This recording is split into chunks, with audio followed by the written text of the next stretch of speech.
In this chapter, we're going to look at ways that we can transform both selections and layers.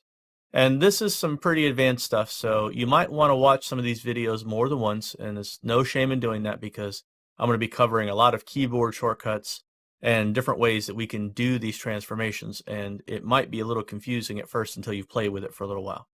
So to begin with, I want to come up to our Edit, Preferences, and come down here to Customize Keys.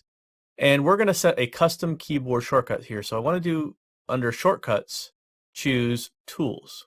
And the one that we're going to apply a custom keyboard shortcut to is right under Layer Adjuster here, which you can see the keyboard shortcut for that is F. If we click on Transform, you'll see there's no current keyboard shortcut set for this. What I want to do is I want to assign a keyboard shortcut to this. And what I'm going to do is I'm going to hold down Shift and I'm going to hit T. And you're going to see that there's no conflict because there's no conflict listed down here. So this is an available keyboard shortcut, and we're just going to go ahead and say OK. And that's going to assign that custom keyboard shortcut to this. Now, you'll notice that if we come over here and we click on our layer adjuster, the transform tool is located underneath that. However, what happens is it will always default back to this layer adjuster tool after we're done with our transformations. And it's much faster and easier to simply go ahead and hit Shift T to access that transformational tool whenever you want to. You'll notice right off the bat that we do have a transformation available to us the second we go into the transformation tool.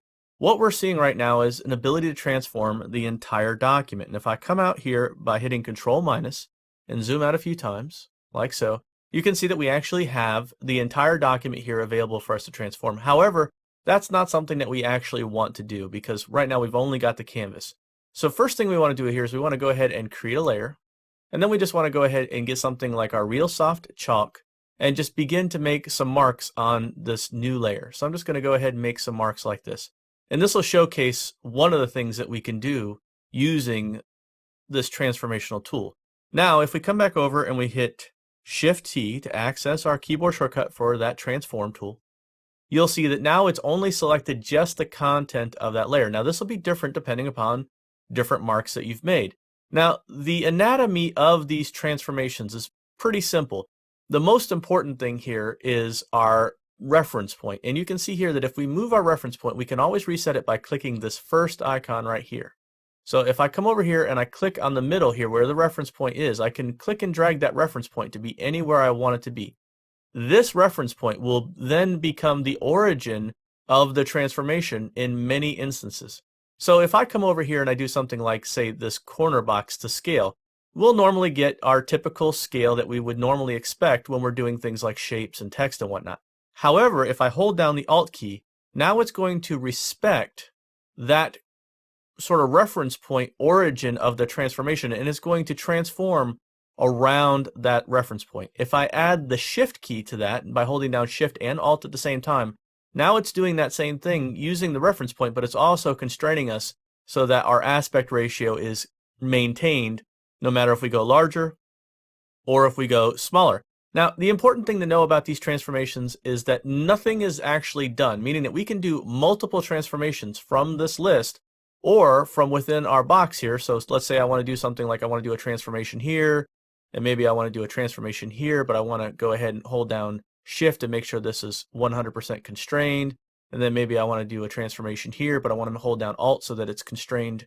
And you can see we can do a lot of transformations. None of these transformations are accepted until we click this checkbox right here. If we're not happy with the transformation and we want to start over, we can click Cancel Transformation. Now, when we click Cancel Transformation, we can basically start over. Our reference point is back in the middle, and none of our transformations have been applied.